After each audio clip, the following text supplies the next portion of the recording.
साहेब मेरे साहेब तेरे वादे गिनाऊंगी।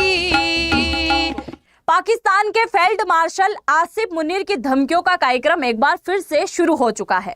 आप सभी जानते हैं कुछ समय पहले इसने भारत को धमकी दी कि हम सूखे की वजह से डूब रहे हैं तो हम अकेले नहीं डूबेंगे, हम हमारे साथ में आधी से ज्यादा दुनिया को लेकर डूबेंगे। इसे लगता था कि ऐसे बयान के बाद भारत कुछ बड़ी प्रतिक्रिया यहाँ पर देगा या फिर भारत यहाँ पर बौखला जाएगा। की सिक्योरिटी की बात हो गई है, क्योंकि अब देखिए जब जंग होगी, जिस तरीके से हमने कश्मीरियों के साथ धोखा किया है ओवर द इयर्स, अब ये बहुत मुश्किल है कहना कि वो हमारे साथ खड़े होंगे। तो इसलिए सबसे पहले तो यहाँ पे देना पड़ेगा जिसको हम बोलते हैं काउंटर टेरर ऑपरेशन जो हो रहे हैं, जिससे कि हमारी लाइंस ऑफ कम्युनिकेशन सिक्योर हो। इसमें बहुत सारी फॉल्ट लगानी पड़ेगी, पहली बात। दूसरे देशों के बच्चे एआई यानी आर्टिफिशियल इंटेलिजेंस में आगे बढ़ रहे हैं और हम जीआई यानी गोबर इंटेलिजेंस में आगे बढ़ रहे हैं। तीनों भारतीय फोर्सेस की लेडी ऑफिसर्स अमिताभ बच्चन के प्रोग्राम में शिरकत कर रही हैं और वहां बैठकर ऑपरेशन सिंदूर की रामलीला सुना रही हैं कि हमें डर था अगर हम पाकिस्तान पर हमला करेंगे तो आगे से भी भरपूर जवाब आएगा। और इस जवाब के लिए भारतीय फोर्सेस ने क्या तैयारी कर रखी थी वो आप इन्हीं की ज़बानी मुलाहिजा फरमाएं। दूसरी जानिब इस वक्त सोशल मीडिया पर सहानी का एक वीडियो क्लिप वायरल है जिसमें उनका कहना है कि पाकिस्तान पर हमारी जो बर्तरी थी वो ऑपरेशन सिंदूर के बाद खत्म हो चुकी है। आप पूरी दुनिया को जो कहानी मर्जी सुनाते रहें, लेकिन दुनिया जो असल हकीकत है वो जान चुकी है कि ये जंग कौन जीता है। और मैं तो अब यही कहता हूँ कि कश्मीर पाकिस्तान को दे दो। मोदी ने समझा था जैसे इसराइल फलस्तीन और हमास के खिलाफ हमले कर रहा है, हम भी पाकिस्तान पर हमला करेंगे और पाकिस्तान चुपचाप बैठा रहेगा, लेकिन ऐसा बिल्कुल नहीं हुआ। पाकिस्तान के पास एक ताकतवर आर्मी है और उन्होंने हमें मुंह तोड़ जवाब दिया है और अब हम दुनिया में किसी को मुंह दिखाने के काबिल नहीं रहे। हम भी हैरान थे कि दुनिया में किस तरह लोग कुत्ता बिल्ली सांप खा लेते हैं, मगर गोबर मूत्र खाने पीने वालों को देखकर अब कतन हैरानगी नहीं होती। मोदी सरकार की नई लॉजिक के मुताबिक गोबर और मूत्र से सब इलाज हो जाते हैं, तो अब क्या जरूरत है MBBS करने की। नमस्कार दोस्तों, चीन उड़ने वाली टैक्सियां बना रहा है, रूस मिसाइलें बना रहा है, अमेरिका सिलिकॉन वैली बनाकर एआई बना रहा है, अंतरिक्ष में आने जाने का रास्ता बना रहा है, चैट जीपीटी बना रहा है, दक्षिण कोरिया इलेक्ट्रॉनिक्स में सबको पछाड़ रहा है, जापान रोबोटिक्स में अपना लोहा मनवा रहा है, स्विट्जरलैंड फार्मा इंडस्ट्री में तहलका मचा रहा है, इजराइल साइबर सिक्योरिटी में लोहा मनवा रहा है, दुश्मनों को पेजर ब्लास्ट करके मार दे रहा है, स्वीडन टेलीकॉम इंडस्ट्री में धमाल मचाए हुए है, जर्मनी सस्ती पढ़ाई के लिए जाना जा रहा है, कोई फ्री दवाई के लिए जाना जा रहा है। दूसरे देशों के बच्चे एआई यानी आर्टिफिशियल इंटेलिजेंस में आगे बढ़ रहे हैं और हम जीआई यानी गोबर इंटेलिजेंस में आगे बढ़ रहे हैं। कोरोना ठीक करना है, गोबर खा लो या फिर गोबर लगा लो। कैंसर ठीक करना है, गाय का पेशाब पी लो, चाहो तो उससे नहा लो। हवा साफ करनी है तो गोबर का कंडा सुलगा लो। हद तो तब हो गई दोस्तों जब दिल्ली यूनिवर्सिटी के प्रिंसिपल कमरे में गर्मी कम करने के लिए दीवार पर गोबर लगाने लग गई। अरे यार, एसी के जमाने में, पंखे के जमाने में ये औरत अभी भी गोबर पर ही अटकी हुई है और एआई के जमाने में ये लोग यही जीआई यानी गोबर इंटेलिजेंस बच्चों को सिखाते होंगे तो क्या बच्चे खाक दुनिया की रेस में उतर पाएंगे। दुनिया आगे बढ़ रही है और हम कॉलेज से ही गाय गोबर सीख रहे हैं। यही हाल रहा तो बच्चे आर्ट कॉमर्स मैथ्स बायोलॉजी और ये सब सारी स्ट्रीम छोड़ करके कुछ ही दिनों में गोबर गौमूत्र जैसी स्ट्रीम से पढ़ाई करना शुरू कर देंगे। क्यों? जब बड़े होकर के बच्चों को गौरक्षक ही बनना है, बच्चों से कलश यात्राएं ही निकलवानी है, बच्चों को मस्जिदों पर चढ़ने के लिए ही तैयार करना है, तो कॉलेजों में गाय और गोबर ही तो पढ़ाना है ना। समझ ही नहीं आ रहा है कि कॉलेजों में बीजेपी को सत्ता में बनाए रखने की क्लासेस चल रही हैं या फिर देश का भविष्य बनाने की शिक्षा दी जा रही है। सिर्फ मैडम ही नहीं, मोदी ने अमेरिका में जब एआई का फुल फॉर्म बताया तो आधी दुनिया ये सुनने के बाद खुद को चिकोटियां काटने लगी कि ऐसी घटिया बात सुनने के बाद कहीं वो। हमने जब अटैक किया तो ये तो बिल्कुल ही लाजमी था कि अटैक वहां से वापस आएगा। आखिर उनके पास भी फौज है, हमारे पास भी फौज है और ये हम बिल्कुल तैयार थे कि एक अटैक आएगा और हम लोग एकदम ऑफेंसिव पोस्चर में आ चुके थे। जी। और जब ऑफेंसिव पोस्चर की बात करते हैं तो उसमें डिफेंस नहीं जी, जंग बिल्कुल नहीं होगी और उसका कारण बहुत सीधा सा है कि जंग सिर्फ इंडिया करना चाहेगा, क्योंकि ये जो हुआ है, दहशतगर्दी हुई है, वो हमारी तरफ हुई है, तो हम रिटेलिएट करना चाहेंगे। पर दिक्कत ये आ गई है कि अब सिचुएशन बदल गई है। ये मैं थोड़ा सा समझा दूं आपके व्यूअर्स को कैसे बदली है। वो ऐसे बदली है कि अब जो है ये बायलैटरल बात नहीं रही हिंदुस्तान पाकिस्तान।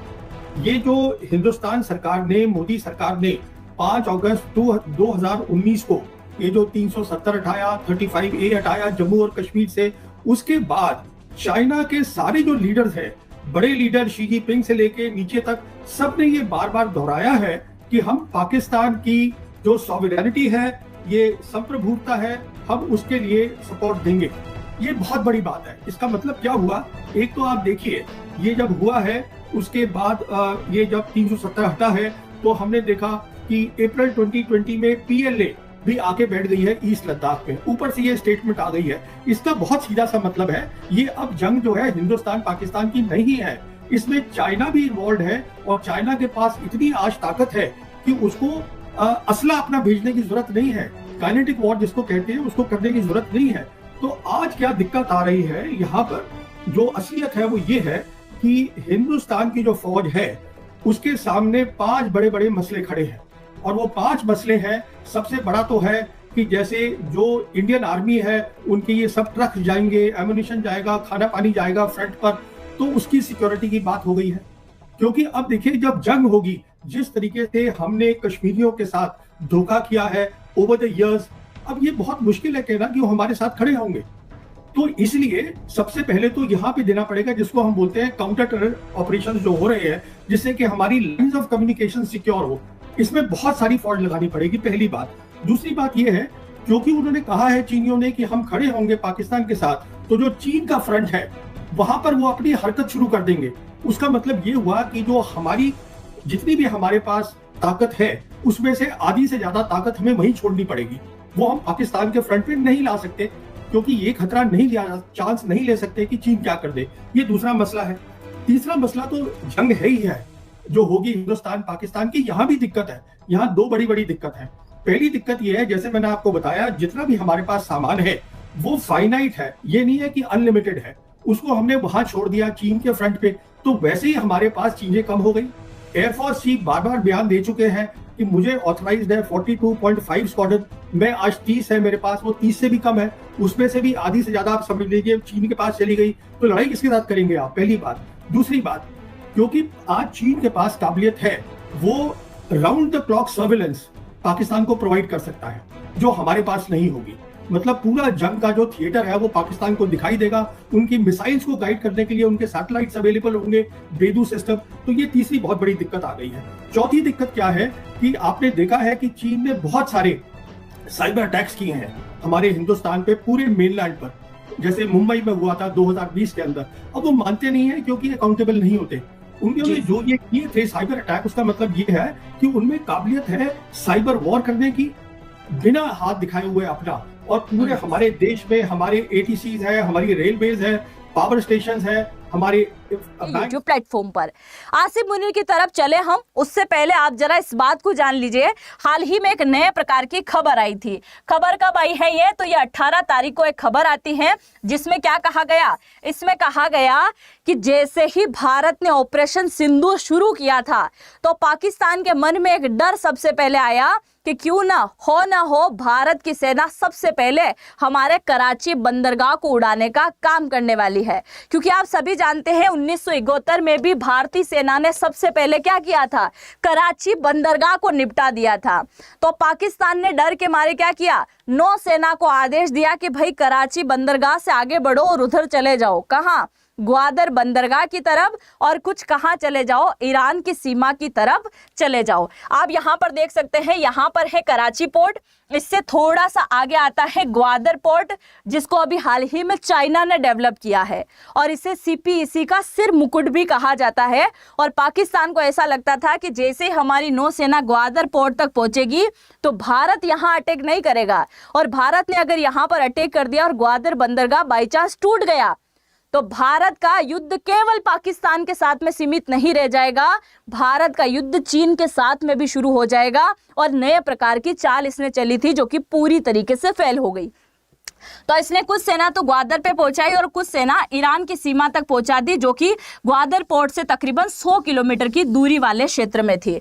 अब यहां पर इसकी सेना लगभग जा पहुंची थी, जिसके चलते अभी हाल ही में सैटेलाइट के थ्रू ये इमेज निकल के आती है और सबसे पहले मैक्सार लैब के द्वारा इन तस्वीरों को जारी किया जाता है कि पाकिस्तान के मन में इतना ज्यादा डर बैठा हुआ था भारतीय सेना को लेकर कि इसने अपनी नौसेना को भी यहां से भगाने का काम कर दिया हो। और आज भले यह चिल्लाकर भारत को धमकियां दे रहे हो कि हमारे पास में परमाणु है, हम ये कर देंगे वो कर देंगे, सिंधु हमारा दरिया है और अगर उसमें पानी नहीं बहा तो हम खून बहा देंगे, पता नहीं अनगिनत धमकियां अभी तक पाकिस्तान के द्वारा दी गई हैं, बल्कि हकीकत यह है कि भारत के सामने हाथ जोड़ने लायक भी नहीं है, बल्कि भारत के पैर पकड़ते हैं ये लोग। अब क्या ही कहा जाए। अब हम बढ़ते हैं हमारी दूसरी बात की तरफ। अगर आपको ये सुनकर अच्छा लगा है कि हमारी आर्मी से इतना ज्यादा डरते हैं पाकिस्तान के लोग और पाकिस्तान की सेना, तो जरूर से कुछ न कुछ कमेंट सेक्शन में लिखिएगा। अब हम बात करते हैं सेकेंड पॉइंट की। तानाशाह की लिस्ट में पाकिस्तान के फील्ड मार्शल का नाम जा पहुंचा है। आप सभी जानते हैं कि पाकिस्तान में जो इन दिनों सरकार है वो है लोकतंत्र के नाम पर धब्बा। कैसे, आप सभी जानिए। पाकिस्तान में शहबाज शरीफ की सरकार है और शहबाज शरीफ को इसलिए पीएम बनाया गया है कि जगह जगह जहां जहां गलती होगी पाकिस्तान का पीएम हाथ जोड़ के पहुंच जाएगा माफी मांगने के लिए। यानी कि पाकिस्तान ने स्पेशल एक पीएम रखा हुआ है हाथ जोड़कर माफी मांगने के लिए। बाकी सारा काम कौन कर रहा है? आसिफ मुनीर, क्योंकि कुछ समय पहले तो ये क्या हुआ करता था, आर्मी का चीफ हुआ करता था। फिर ऑपरेशन सिंदूर के बाद ऐसा क्या कारनामा कर दिया कि यह फील्ड मार्शल बन गया। और फील्ड मार्शल पर फील्ड मार्शल ही है आखिरकार में, फील्ड मार्शल बना और अब अपने आप को ऐसी उपाधि दी जिसका नाम है हिलाल ए जुर्रत सम्मान। ऐसा सम्मान अभी तक कुछ लोगों को प्राप्त है, जैसे कि तानाशाह में अभी तक उन लोगों का नाम है जैसे कि अयूब खान हो गया है, इसके साथ ही ईदी अमीन हो गया है, सद्दाम हुसैन हो गया है और इन लोगों के साथ में अब आसिफ मुनीर का नाम भी जुड़ गया है। और जैसे ही हिलाल ए जुर्रत सम्मान इसने